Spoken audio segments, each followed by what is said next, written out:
République En Marche par Adrien Morenas.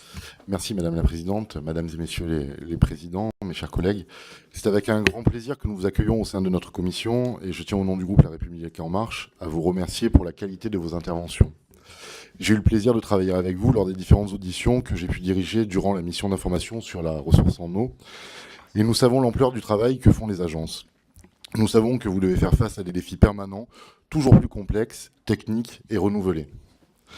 Nous savons aussi que les défis qui vous attendent dans les années à venir prennent en considération de nouvelles problématiques, et plus particulièrement une qui nous est chère au sein de la Commission du développement durable, qui est celle du dérèglement climatique. Le dérèglement climatique, ici en France, est déjà visible et mesurable dans certains de nos bassins. Nous allons devoir répondre à des défis non plus préventifs, mais également curatifs. Si nous regardons de façon plus générale, nous savons que ces impacts auront des répercussions sur la quantité et par conséquent sur la qualité de la ressource en eau. C'est là tout le problème. Comment faire toujours mieux avec moins de moyens ? Comment respecter les ambitions européennes toujours plus élevées et en même temps financer l'Agence française de la biodiversité et l'Office national de la chasse et de la faune sauvage ? Comment assurer le 11e programme et faire face à la problématique du plafond mordant ? Ces questions, mesdames et messieurs, je les ai souvent entendues lors des auditions que j'ai pu faire sur vos territoires. Le gouvernement vous a entendu et c'est pour répondre à ces questions qu'il a décidé de lancer les assises de l'eau. Ces assises réunissent l'ensemble des acteurs du secteur afin qu'ensemble nous puissions trouver des solutions à la hauteur des ambitions de la France. Les propositions du Premier ministre lors de son déplacement dans les Hautes-Alpes vont d'ailleurs dans ce sens. Augmentation du financement des réseaux à hauteur de 2 milliards avec orientation des fonds sur les territoires ruraux. Subvention d'1,5 milliard pour les collectivités souhaitant investir. Renforcement du pouvoir décisionnel des agences. Ce sont des orientations plus qu'encourageantes et ces propositions suivent d'ailleurs des préconisations faites par notre commission permanente. Nous sommes certains que les deuxièmes volets des assises de l'eau aboutira à d'autres excellentes nouvelles. Dans ce cadre et avec le groupe de La République En Marche, nous souhaiterions savoir quelles améliorations pourraient être mises en place en matière de gouvernance de vos agences, intégration de comités citoyens, quelles aides européennes sont à votre disposition et quels sont les modes de répartition, comment comptez-vous lutter contre le déficit d'étiage des cours d'eau et comment améliorer de façon significative leur qualité, tout en prenant en compte le système One Out, All Out défini par l'Europe. Quelles préconisations pourriez-vous nous faire afin de renforcer les pouvoirs de la police de l'eau ? Enfin, quelle est votre position sur la reuse ? Et ensuite, comment comptez-vous la mettre en place sur notre territoire si telle est votre intention ? Je vous remercie. Alors, sur notamment le changement climatique, cette question a été posée. Donc, les agences de l'eau sont plutôt sur des questions d'adaptation au changement climatique et non pas d'atténuation au changement climatique. Cela a été dit rapidement dans les présentations liminaires. Un très gros sujet, c'est bien sûr d'économiser les ressources en eau. Et donc, nous avons à ce sujet, sur ce thème, de nombreuses actions et cela est bien sûr prévu dans notre 11e programme. Pour aller plus loin, je voudrais parler de l'infiltration des eaux de pluie également, parce que sur ce thème-là, nous savons que les pollutions sont souvent liées au débordement en temps de pluie et par forte pluie. Et donc nous avons là des politiques qui visent à infiltrer sur place les eaux de pluie sur lesquelles les moyens vont augmenter et qui cochent en termes de résultats un certain nombre de cases. À la fois d'abord sur des effets, on va dire, d'îlots de chaleur en milieu urbain, mais également en lien avec le souci de désimperméabiliser au maximum les sols et puis de réduire également les versements qui vont vers les stations d'épuration. Donc voilà le type de politique ou d'action qui nous paraissent être assez multi-objectifs. Je dirais aussi que sur l'adaptation au changement climatique, nous pouvons, enfin certaines agences en tout cas, vont inclure dans les financements éligibles, par exemple pour des stations d'épuration, les dépenses liées aux économies d'énergie ou en tout cas à l'efficacité des stations. J'enchaîne très rapidement sur la police de l'eau. Il est très clair que l'articulation entre les actions réglementaires et financières est fondamentale. C'est un point qui a d'ailleurs été bien soulevé dans le rapport IGF-CGEDD. Et bien sûr, de notre côté, nous sommes demandeurs d'une très bonne articulation là-dessus. Donc, police de l'eau assurée notamment par l'Agence française pour la biodiversité.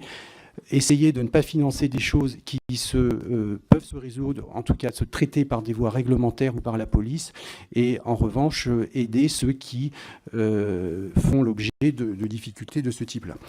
Sur le chèque eau, je crois que, sans forcément traiter la question du chèque eau, ce qui nous paraît important, c'est que le prix de l'eau soit quand même une réalité, hein, et soit bien établi, mais ce qui n'empêche pas d'avoir un traitement social très particulier pour, bien sûr, ceux qui ne peuvent pas payer ces factures. Et comme vous l'avez signalé, aujourd'hui, les mécanismes qui permettent de rattraper, en tout cas d'accorder ces aides, ne fonctionnent pas vraiment, ce qui fait que les factures impayées sont de plus en plus importantes. Et donc, il faut en tout cas trouver une réponse qui sera peut-être le chèque eau. Donc, en tout cas, il faut l'évaluer. Mais il faut garder en mémoire que le prix de l'eau est un élément important parce que c'est ça qui finance au niveau des collectivités, en particulier le renouvellement des réseaux, du moins une grande partie. Je vais peut-être laisser la parole à mes collègues sur d'autres points. Retourner. Donc, sur la gouvernance, pour répondre factuellement à la question qui était posée sur la composition, donc, et sur les évolutions envisagées. Donc, la composition d'un comité de bassin, c'est 20% de représentants de l'État, 40% de représentants des collectivités, 40% de représentants des usagers. Au sein de ces usagers, il y a 2/3 d'usagers économiques, moitié-moitié entre les usagers du secteur industriel et les usagers du secteur agricole, au sens large, hein, incluant le secteur forestier, enfin, etc. Et 1/3 pour les associations. Donc les associations, que ce soit consommateurs, protection de la nature, etc., c'est 1/3 de 40% actuellement. Ce qu'il est prévu de faire dans le cadre, ça a été voté dans le cadre de la loi biodiversité, c'est que pour le renouvellement du comité de bassin qui interviendra en 2020, scinder en deux le collège des usagers actuels, donc les 40%, pour mettre 20% usagers économiques. Donc ça passe de 2/3 de 40% à 20%, ça baisse un peu. Et la moitié, donc 20% pour les usagers non économiques, c'est-à-dire les associations. Donc une part accrue des associations, une part un peu plus faible des usagers économiques, qui resteront présents à 20%, mais par rapport à donc 2/3 de 40%. Sur la question de la gestion quantitative par rapport à ce qu'a dit Bertrand, un complément, puisque la question des retenues collinaires a été posée, ainsi que celle de la gestion adaptative dans les territoires particuliers. Clairement, la politique qu'on applique, c'est une politique qui se veut adaptée au territoire. Dans le cadre de plans de bassins d'adaptation au changement climatique, tous les bassins de France ont fait, la Corse est en train de terminer le sien, tous les autres sont terminés, des plans de bassins d'adaptation au changement climatique.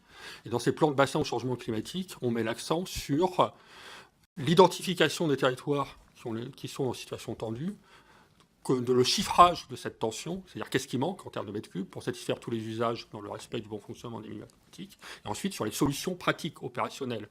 Les solutions pratiques opérationnelles, c'est les économies d'eau de tous azimuts, dont la lutte contre les fuites dans les réseaux, mais c'est aussi là où et quand c'est nécessaire, des projets de substitution, soit par stockage, retenue, soit par transfert d'eau. Dans un bassin comme Rhône-Méditerranée, les transferts d'eau en provenance du Rhône, par exemple, sont majeurs, on le sait. Donc ça fait partie de la solution. C'est un paquet global de solutions qui passe par des économies, qui peut passer aussi par des projets de substitution. Et tout ceci est subventionné par les agences de l'eau, dans la mesure où on est dans les territoires en tension et où ça contribue à la restauration du bon état quantitatif des secteurs tendus, nappes ou rivières. La réutilisation des eaux usées traitées, donc reuse ou reut en français, puisque ça a été cité, fait partie de ce paquet-là.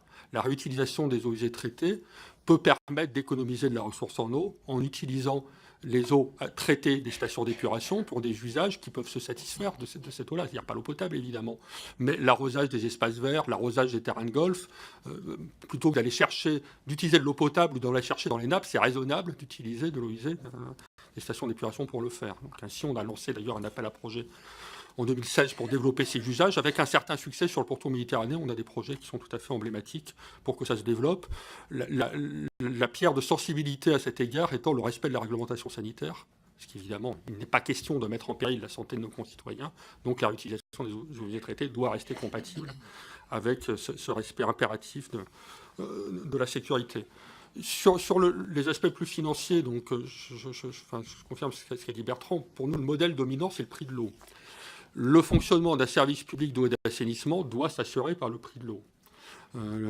Et les agences de l'eau sont un système qui permettent d'aider les services publics d'eau et d'assainissement à faire face à certaines priorités, notamment des nouvelles priorités auxquelles ils ne pourraient pas faire face, ainsi que dans une logique mutualiste, à les aider, à aider celles qui sont les plus en difficulté, les plus rurales, etc. Mais le principe de base, c'est le financement par le prix de l'eau. Personnellement, je ne pense pas que le prix de l'eau soit élevé en France. Je pense que le prix de l'eau, d'abord, il est plus faible que celui des autres pays européens comparables, l'Allemagne, l'Angleterre ou le Benelux. D'autre part, il est beaucoup plus faible rapporté au litre que celui de l'eau en bouteille, avec un bilan environnemental beaucoup plus défavorable pour l'eau en bouteille, à tout point de vue, déchets, transport, etc. Donc, alors qu'en France, on a de l'eau potable au robinet, voilà, pour un prix beaucoup plus faible.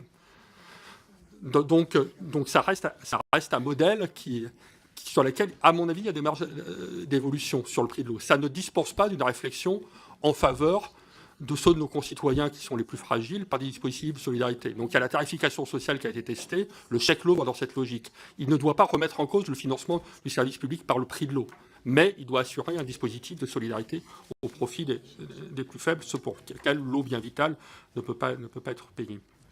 Sur la question du 1% solidarité aussi, c'est un sujet qui nous tient à cœur. Nous avons une politique active d'appui aux collectivités des bassins qui souhaitent développer de la coopération décentralisée. Il ne s'agit pas du tout, parce que ça nous a été reproché parfois, de faire la même chose que ce que font les grands organismes de développement tels que l'AFD. On n'en a pas les moyens, c'est 1%. Donc 1%, l'agence de l'ORMC, c'est 500 millions par an. 1% de 500 millions, c'est 5 millions par an. C'est pas avec 5 millions par an qu'on fera une station d'épuration dans une mégalopole du tiers-monde. C'est évidemment pas à l'échelle. Ça ne sert pas à ça. Ça sert à soutenir la collectivité décentralisée entre des collectivités françaises et des collectivités des pays en développement pour des projets très concrets au contact des populations, des projets villageois le plus souvent, de développement de toilettes, d'eau potable, de puits, etc., des projets durables au plus proche des territoires. Et là, on a de vrais succès. Et je pense que c'est effectivement une voie à approfondir sur cette logique-là, vraiment des projets concrets, durables, en complémentarité avec les grands organismes et pas en substitution. Sur la question sur les programmes, les taux de réalisation et les besoins, d'abord, les 10e programmes sont totalement exécutés budgétairement. On ne laisse pas d'autorisation de programme non utilisée. Ça n'existe pas. Les autorisations de programme, les autorisations d'engagement sont en totalité engagées au profit des bénéficiaires de subventions. Ensuite, est-ce qu'on atteint nos résultats ? C'est ce que j'avais essayé de mettre dans ma présentation. On atteint des résultats. La qualité de l'eau s'améliore. C'est un résultat tout à fait substantiel. Et ça s'améliore beaucoup. Nous avons tous un dispositif d'indicateurs, dans le cadre de contrats d'objectifs que nous passons avec nos ministères du tutelle, un dispositif d'indicateurs qui permettent de dire voilà comment on atteint les résultats de nos politiques prioritaires. Quels sont les montants, les millions de mètres cubes économisés, par exemple. On peut tous vous donner les millions de mètres cubes qu'on a économisés grâce aux aides des agences de l'eau, ou le nombre de kilomètres de cours d'eau restaurés, ou le nombre d'hectares de zones humides réhabilitées. Donc ça fait partie des indicateurs de nos contrats d'objectifs. On les suit, et globalement, même si on peut nuancer sur certains aspects, les indicateurs qui nous avaient été alignés pour le 10e programme sont tenus. Nous aurions pu faire, je crois que c'est un secret pour personne, des 11e programmes à la hauteur des 10e, et il y avait de quoi bien utiliser cet argent dans les bassins. On a tous commencé par là, d'ailleurs. Début 2017, on a fait, alors c'est un petit côté lettre au Père Noël, mais on a fait des 10e programmes en disant, supposons que nos ressources soient des 11e programmes, supposons que nos ressources soient inchangées, qu'est-ce que ça donne ? Et je vous rassure, on savait faire. Maintenant, nous nous sommes inscrits dans la volonté du gouvernement de diminution des prélèvements obligatoires et donc de contribution à l'effort collectif. Et on a fait des 11e programmes en diminution globale, moyenne, collective, de 12% de capacité d'intervention. Donc on a été amené, comme ça a été dit, à définir des priorités fortes qui sont celles qui vous ont été exposées. Voilà, je laisse aux collègues soin de compléter. Bon, à titre de complément de mes deux collègues, effectivement, la question un peu centrale, c'est effectivement, vous avez tous compris qu'on avait l'ambition de faire un peu beaucoup plus, donc on a essayé de rechercher l'efficacité dans le cadre de nos 11e programmes pour cibler au mieux nos financements. Donc d'une part, on a comme une connaissance, un retour d'expérience des mesures que nous avons développées dans nos programmes antérieurs. Donc je pense que les uns et les autres, on a toiletté nos mesures et on a effectivement essayé de cibler, dans le cadre de notre 11e programme, les mesures les plus efficaces. Après, il y a aussi un tronc commun du fonctionnement des agences. C'est un ciblage territorial, ça a été indiqué en ce qui concerne la gestion quantitative.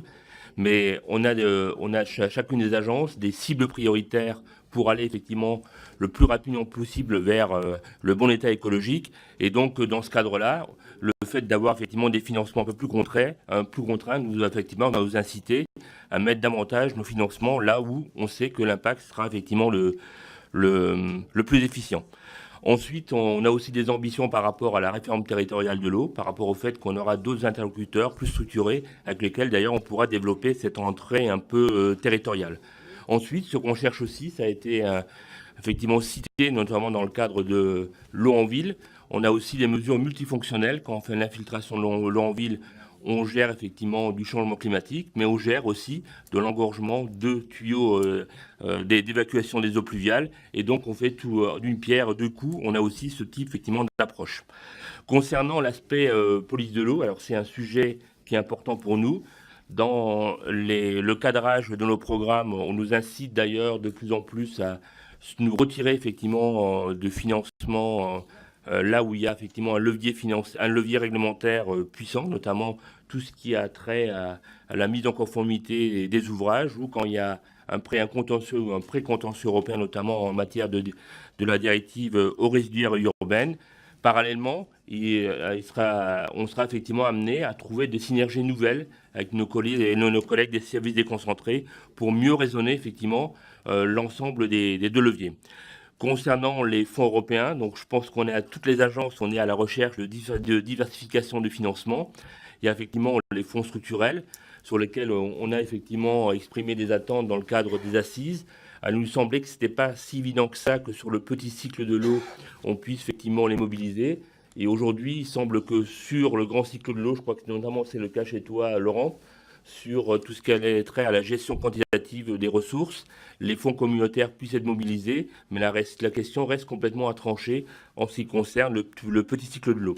J'aimerais aussi amender le fait que pour nous, le prix de l'eau, c'est une composante quand même essentielle. On voit bien qu'aujourd'hui, avec les prix de l'eau tels qu'ils sont pratiqués, les collectivités n'arrivent pas à assumer leurs besoins de renouvellement de réseau.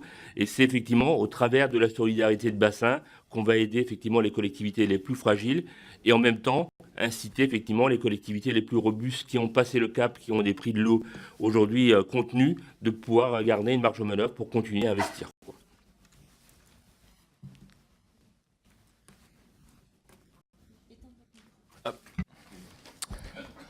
Bonjour. Peut-être pour compléter quelques éléments, sur l'international, sur le 1%, la loi Oudin, on est quand même, les agences, un petit acteur du développement. On travaille majoritairement avec les agglomérations et avec des partenariats à l'échelle des bassins. On est majoritairement aussi sur une intervention en appui à de la gouvernance ou de l'organisation ou à de la connaissance dans les pays émergents et du Sud. On est principalement présent en Afrique et on a une répartition aujourd'hui géographique entre agences, en interagences, sur l'ensemble du continent. Alors on a aussi en émergence, en finance des infrastructures en émergence, on reste cependant un petit acteur comparé à l'AFD, y compris sur l'eau, sur les grosses infrastructures qui sont aidées à l'international. Pour revenir peut-être sur 2 ou 3 éléments en complément sur la GEMAPI, vous nous demandiez quel était notre avis. On n'a pas directement en compétence en termes de gouvernance, c'est des choses qui évoluent beaucoup. Je pense que malgré tout, on trouvera toujours quelques cas exceptionnels, mais on a peu de retours en arrière ou des logiques de bassin, ou de sous-bassin plus exactement, se redécouper à l'échelon administratif. Les élus locaux ont quand même une capacité pour maintenir ce qui se fait. Nous, on est là en tant qu'accompagneurs, majoritairement sur le milieu aquatique. C'est encore un peu tôt pour pouvoir y faire un bilan et pouvoir émettre un bilan sur ces enjeux-là qui sont en pleine mouvance. Sur la question d'éco-phyto également, quel est le bilan? Alors sur la pollution du FUS, c'est malgré tout une politique assez nouvelle pour les agences, qui a quelques années. On n'a pas le recul qu'on peut avoir sur les pollutions ponctuelles domestiques. Cependant, ça a permis d'apporter un certain nombre de connaissances, un certain nombre de rapports parlementaires d'ailleurs ont été faits à ce sujet-là et on partage un peu l'analyse. C'est-à-dire que sur un certain nombre d'efforts sont réalisables. C'était aussi ce qui a été repris dans le cadre des assises et les débats qu'on peut avoir sur les assises de l'alimentation. Des efforts sont faisables, ça donne à voir des possibilités. Maintenant, c'est que dans le cadre du 11e programme sur les pollutions diffuses, on va avoir probablement sur les enjeux plus restreint, une concentration des actions sur des territoires à fort enjeu, comme les zones de captage en eau par exemple, avec une synergie notamment sur le bio ou l'agriculture biologique également, où on sait que quand on a une certaine proportion d'agriculture biologique, ça permettra d'avoir des résultats. Là, sur ce point-là, il y a aussi probablement avoir une cohérence plus forte avec les pouvoirs de police de l'État notamment, et qu'on ait une cohérence importante entre la politique incitative des agences de l'eau et la police qui est portée par l'État régalien. Voilà un peu sur ces différents éléments. Sur les fuites, notamment, on est peut-être peu revenu dessus. C'était les conclusions des assises, à 0,4%, 0,5%, pardon, 0,4 sur mon bassin, 0,5% de renouvellement. Ça veut dire qu'il faut les 200 ans pour renouveler nos réseaux. C'était très important. Aujourd'hui, le partenariat avec la CDC, ça veut dire qu'il va falloir travailler autrement, ça veut dire avoir de la dette, mais on est sur des choses qui s'amortissent. Un réseau, ça dure largement 60 ans. Le partenariat proposé, c'est sur 60 ans. Je pense que les agences, notamment sur les territoires dits décrocheurs, en ZRR, voire même peut-être encore plus restreints sur certains bassins que les ZRR, seront aussi accompagnés d'une forme ou d'une autre par les agences. C'est des choses qui vont être en cours de construction pour le 11e programme. Voilà. Merci. Vous avez un mot à rajouter? Il y a encore 20 questions, hein. Donc vous aurez de quoi répondre également. Non, je suis très très courte. Je pense qu'en synthèse de ce qui a été évoqué par mes collègues, je voudrais insister sur l'effet levier des aides des agences, à la fois pour mobiliser les actions territoriales, notamment au travers de contrats eau et climat qui sont prévus par l'ensemble des agences, parce que ce sont des outils qui permettent d'exercer de mettre en œuvre le programme dans toutes ses composantes de priorisation, de sélectivité et d'association de toutes les parties prenantes à l'échelle du territoire. Et puis un point qui n'a pas été abordé par mes collègues, c'est l'articulation avec l'AFB. Cette articulation, bien évidemment, de manière très théorique, les agences de l'eau mettent en œuvre leur programme à l'échelle territoriale et l'AFB assure un rôle d'appui aux politiques publiques. Ces politiques, nous les mettons en œuvre à l'occasion notamment des synergies avec les agences régionales de la biodiversité ou des collectifs de financeurs qui se mettent en place, sachant que nous ne finançons pas ces structures, mais nous finançons les projets avec l'appui méthodologique des AFB. Et enfin, sur l'agriculture, qui est un point aussi qui a été abordé, en matière de nitrates, la réglementation est déjà, normalement, doit être opérante. Donc, nous centrons nos actions sur l'accompagnement de la transition écologique de l'agriculture sans produits phytosanitaires ou avec un maximum de réduction, contribuant ainsi à la protection de l'eau et de la biodiversité. Merci beaucoup. Nous allons passer aux orateurs des groupes. Je vous rappelle que c'est 1 minute et là, aux questions. Vous avez raison, je recommence. Non mais c'est bien, alors vous êtes remarquablement éveillés et vous suivez remarquablement. Donc, la rentrée n'est absolument pas laborieuse, la rentrée est dynamique et pleine de perspectives.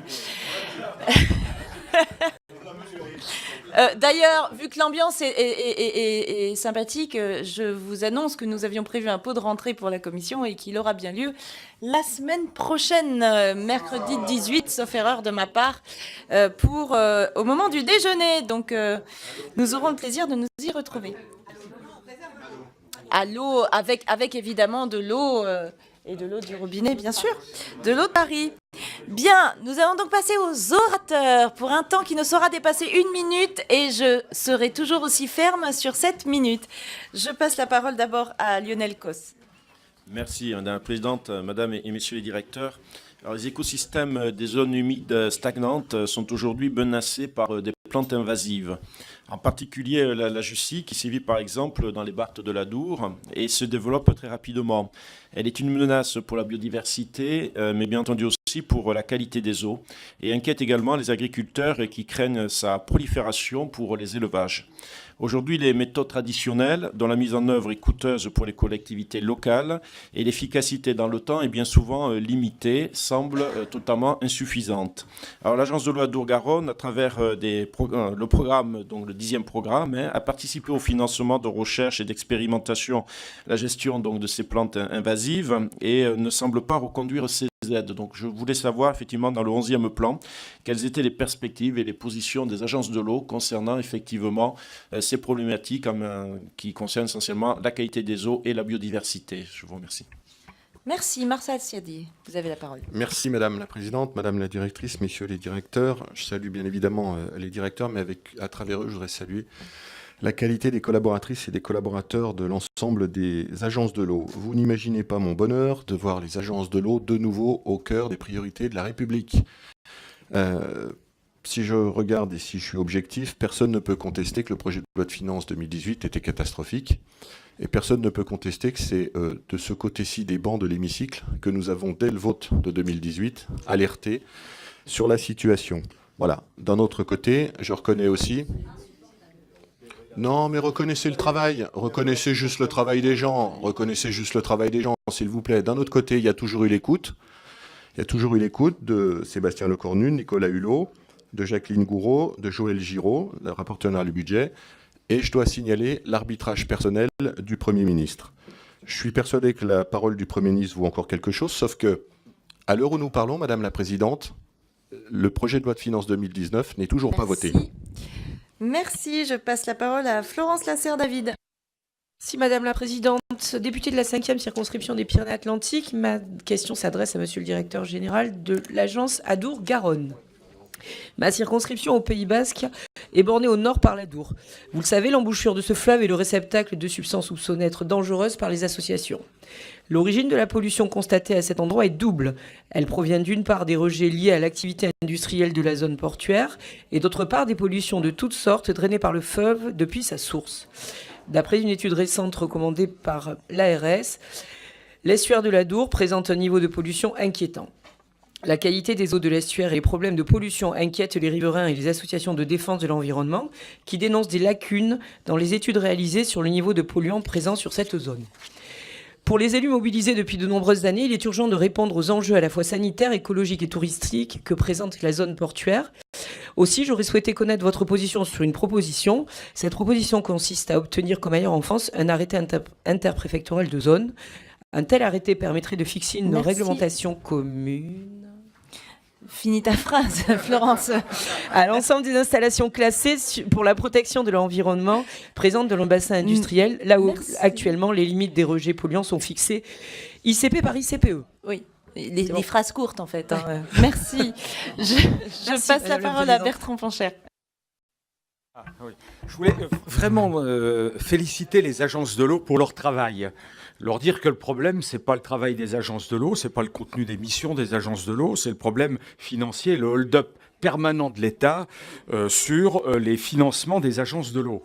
Alors, directement lié à ma question, quel est le modèle pour vous d'évolution des ressources ? C'est-à-dire, est-ce que ça passe par carrément une décentralisation de ces ressources fiscales en direction des collectivités, pourquoi pas ? Est-ce que ça passe par des formes de contractualisation quel jugement vous portez sur l'allongement des durées de prêt, notamment avec la Caisse de dépôt et de consignation, puisque on voit que ces interventions peuvent permettre aux collectivités de disposer des moyens financiers supplémentaires. En tout cas, vraiment bravo pour vos engagements. Beaucoup ici sont à vos côtés pour vous défendre. Merci. On est tous ici pour défendre les agences de l'eau. Je passe la parole à Christophe Arendt. Merci Madame la Présidente. Mesdames et Messieurs les directeurs, notre réseau d'adduction d'eau est ancien, plus de 100 ans par endroit. Malgré les rénovations et modernisations, il reste des tronçons qui présentent de véritables risques sanitaires, notamment dans les territoires les plus ruraux. 1 milliard de mètres cubes d'eau s'écoule dans la nature, 22% de l'eau prélevée dans les nappes n'arrive pas au robinet. Chaque année, nous changeons 0,6% du réseau, ce qui en théorie nous en donne pour 150 ans de travaux. Le gouvernement veut agir contre le gaspillage. Comment peut-il soutenir l'effort des collectivités en matière de financement, principe de l'eau qui paye l'eau, tout en contenant une hausse considérable de la facture pour le contribuable ? Je vous remercie. Si enfin Fabrice Brun, vous avez la parole pour cette première salle. Merci Madame la Présidente, Madame la Directrice, Messieurs les directeurs. En qualité de membre du comité de pilotage des assises de l'eau, je voudrais saluer à mon tour les annonces récentes du Premier ministre, le travail conduit avec Martial Saadier pour booster les investissements dans le domaine de l'eau, même si je pense qu'il nous faudra prendre le temps de vérifier quels seront les moyens qui retomberont réellement sur le terrain pour renouveler les réseaux. Mais je voudrais revenir sur un principe qui est celui de la continuité écologique. Parce qu'appliqué de façon radicale sur le terrain, il entraîne la destruction d'ouvrages ancestraux, seuils, digues, barrages, moulins. Et je pense que d'une part, il est permis de s'interroger sur les bienfaits écologiques réels de cette mesure, mais ne faut-il pas, dans les faits, le teinter plus fortement de principes de valorisation du patrimoine et d'aménagement du territoire? Merci. Madame, Messieurs, vous avez la parole. Je pense qu'il faut que chacun réponde à des questions qui les concernent un peu. Monsieur Choisy. Oui, alors, il y avait plusieurs sujets. Sur la première, sur la question de la Jussie. J'étais moi-même hier sur le marais de Rochefort en Charente-Maritime. On a inauguré les premiers investissements sur la biodiversité et sur la préservation de ce marais. Et forcément, on parle de Jussie quand on est en zones humides, notamment dans un bassin comme le nôtre, où la question du réchauffement climatique entraîne le développement de cette plante prolifère. On a aidé jusqu'ici quand c'était des solutions innovantes et quand c'était des méthodes qui pouvaient être reproduites par la suite. Si on est ressollicité sur ce type de méthode-là, notre ligne milieu aquatique est une ligne qui a été largement préservée puisqu'elle est en augmentation, ce sera à nouveau possible. Après, c'est des choses qui se travaillent avec des taxes GEMAPI souvent hein, quand elles se mettent en place ou en lien avec les collectivités locales. Voilà. Pour ce qui est de la deuxième question qui me concernait directement sur l'Adour.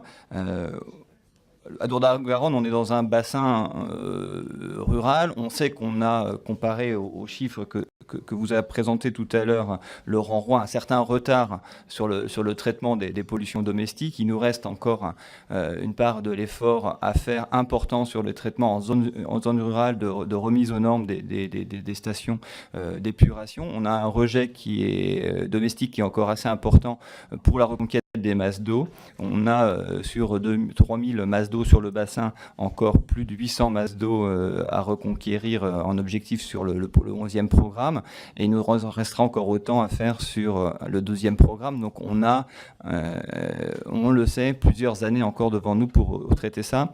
Vous êtes sur un territoire où il y avait probablement un peu de retard, notamment sur la partie basque où il y a une dynamique extrêmement forte ces dernières années avec un plan pluriannuel d'investissement. C'est le cas aussi sur pratiquement l'ensemble des collectivités de l'Adour et je ne doute pas que sur ce territoire-là, qui est aussi par chance un territoire qui souffrira moins du réchauffement climatique comparé aux autres vallées du bassin, une capacité à retrouver rapidement un bon état des eaux et éviter des baignades et les fermetures de baignades comme on le connaît depuis quelques années malheureusement. Mais je tiens à le préciser, c'est pas que dû au projet de pollution, vous l'avez vous-même précisé, il y a aussi les enjeux du port qui resteront à traiter de façon plus ponctuelle, mais qui sont aussi des pollutions moins diffuses. Voilà, je laisse peut-être mes collègues répondre aux autres questions pour ne pas monopoliser la parole. Oui, moi je vais peut-être revenir sur les questions des redevances parce qu'il y avait une question concernant le calendrier de la mise en œuvre de ces réformes et puis également de la présidente sur la redevance biodiversité.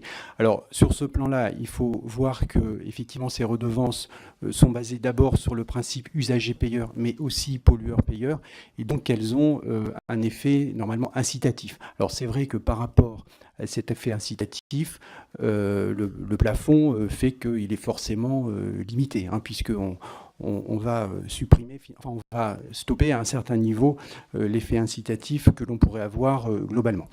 En tout cas, sur les redevances concernant donc la pollution pour l'origine domestique, donc celle qui est affichée à l'écran, c'est un travail technique assez important puisque ça ne serait plus les usagers, donc les consommateurs vous-même, enfin sur votre facture d'eau qui seraient taxés par cette redevance, mais les stations d'épuration ou ceux qui rejettent une pollution finalement, et la redevance serait en fonction de ce niveau de pollution.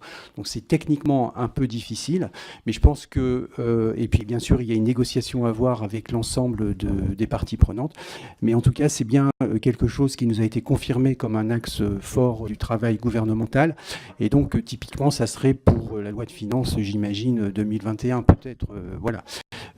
Puisque, ou 2020 si tout va bien, mais en tout cas vous serez forcément consulté, ou en tout cas enfin impliqué dans les décisions, puisqu'il y aura du législatif.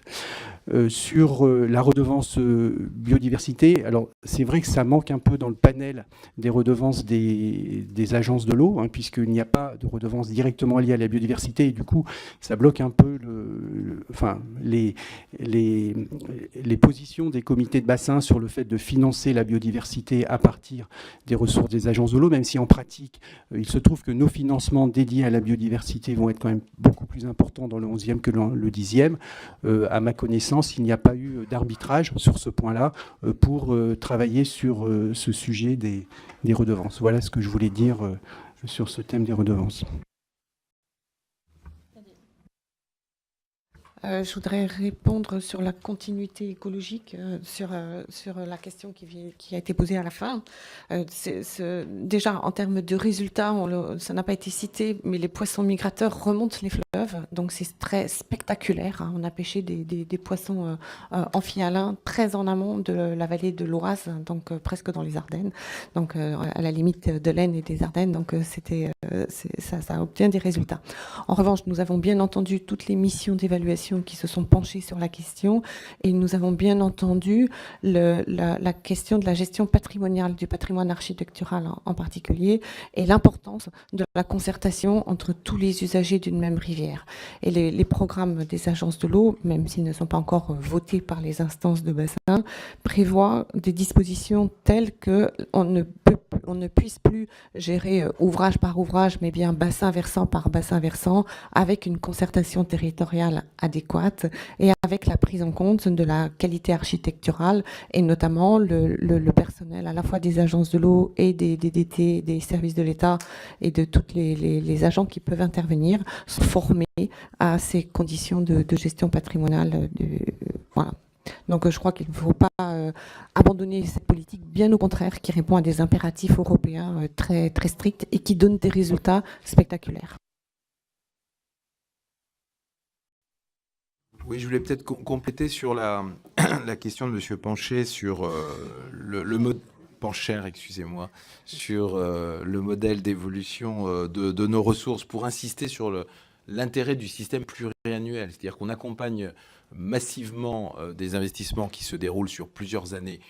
D'abord des collectivités locales qui se réorganisent, qui se restructurent, qui reprennent l'ensemble des compétences dans le domaine de l'eau, à la fois sur la GEMAPI, sur l'eau potable et sur l'assainissement. Et je crois qu'on a tous besoin, les collectivités ont besoin de ce cadre pluriannuel que nous offre la loi de programmation des finances publiques. Donc je crois que c'est une certaine stabilité du cadre financier dont nous avons besoin, comme cela peut exister sur les programmes structurels où les acteurs régionaux connaissent pendant 7 ans les capacités d'action dont ils peuvent disposer. Et puis ce que nous ouvrent les assises de l'eau, c'est cette, qui existait déjà en partie, mais cette articulation qu'on doit développer impérativement avec les financeurs que sont la Banque Postale ou la Caisse des dépôts. Et là, on doit sûrement développer nos coopérations avec eux pour pouvoir accompagner globalement les collectivités, à la fois en termes de subventions et de prêts à taux bonifiés.